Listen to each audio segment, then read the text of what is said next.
vient dans son job pour parler de l'infertilité au travail. On se dit, tiens, qu'est-ce que c'est que ça, que l'infertilité au travail? Est-ce le parcours du combattant de femmes qui cherchent à avoir un enfant et donc ont parfois des accompagnements médicaux? On va en savoir plus avec Maëva Olive. Bonjour Maëva. Bonjour. Ravi de vous accueillir. Vous êtes membre du collectif BAMP. Je l'ai bien prononcé? Exactement. Ça veut dire quoi, BAMP? Alors ça veut dire Blog Assistance Médicale à la Procréation, parce qu'à l'origine, à la création de l'association, c'était beaucoup de partage d'informations et donc un blog.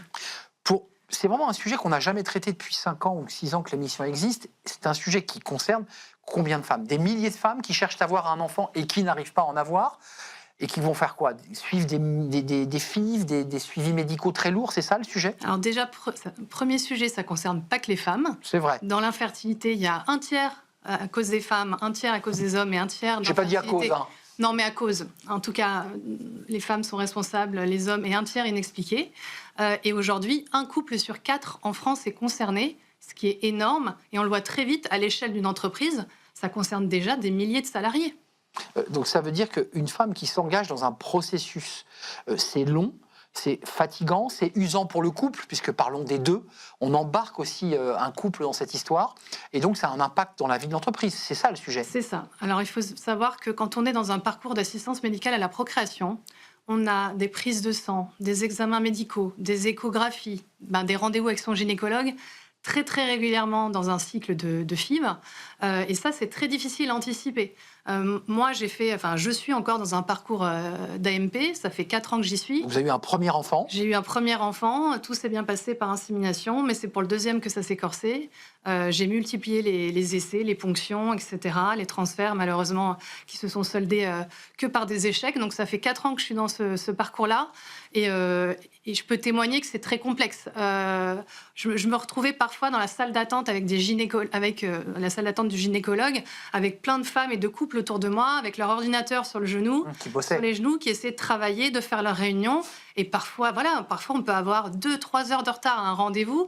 Et du coup, ça complexifie complètement l'organisation du Sujet travail. tabou en entreprise, on dit pas, tiens, je vais chez le gynécologue pour faire mon 3e examen. On ne le dit pas en entreprise. Alors, c'est un sujet tabou dans la société. C'est pour ça que nous, avec l'association, on fait tout un mois de sensibilisation à l'infertilité actuellement. Mais c'est aussi tabou en entreprise. Les gens...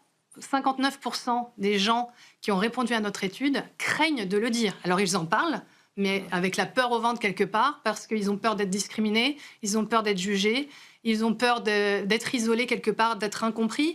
Et donc, c'est très complexe à organiser. Moi, je sais que j'étais anciennement directrice générale adjointe d'une agence de communication, donc plutôt dans un environnement ouvert, petite entreprise, ouvert, etc. Et malgré ça, j'ai vécu un parcours complexe et une difficulté à articuler ma vie professionnelle avec ce parcours d'AMP. Oui, c'est un enjeu d'emploi du temps, même quand ça se passe bien. Dans l'étude que vous portez chez BAMP, une étude très intéressante, 78% des salariés et EES, on parlait des hommes et des femmes, concernés déclarent un impact significatif sur leur santé mentale. Donc ça veut dire que non seulement c'est un impact sur l'emploi du temps et sur le boulot, mais c'est aussi un impact sur le mental. Ça a un impact à tous les niveaux. Vous parlez de la santé mentale, mais il y a aussi la santé physique, la performance, la confiance en soi, sur les relations au travail, un impact financier, même si en France, on est plutôt bien loti avec l'assurance maladie, etc. Il y a tous les à côté, les dépassements d'honoraires, etc. Oui.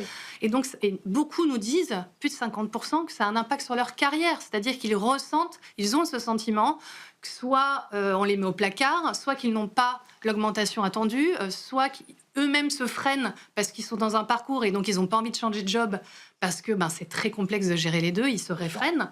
Donc... Alors, la maternité, c'est déjà compliqué, classique, sans suivi médicaux, sans accompagnement. Là, vous nous dites que c'est le parcours du combattant.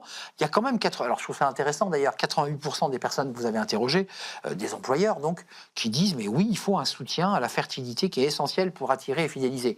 Quand on regarde le sujet en préparant l'émission, j'ai pas vu grand-chose moi dans les entreprises. Ils disent ça, ils sont conscients. Ils parlent. Mais ils n'agissent pas. On est d'accord. Il n'y a que 35% des employeurs qui ont répondu à notre étude qui ont une politique RH ou des mesures de soutien à la fertilité. Donc, quelque part, il y a un décalage majeur entre les vécus des salariés en parcours d'AMP et l'entreprise.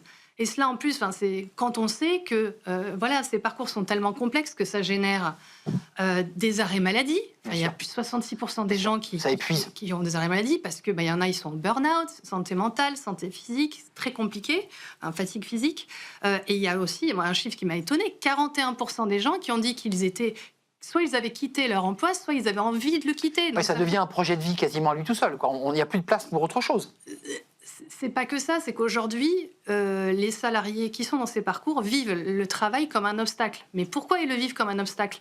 Parce qu'aujourd'hui, justement, les entreprises s'engagent pas insuffisamment. On le voit, quand l'entreprise ne s'engage pas tout de suite, quelque part, elle en subit les conséquences des départs, des burn-out, etc. Et ça coûte à l'entreprise. Bien sûr. En revanche, une entreprise qui s'engage, tout de suite, on le voit, une amélioration de la santé mentale des équipes, une envie de rester dans l'entreprise de la part des salariés. Donc ça génère de la fidélisation, de la rétention, de l'attractivité.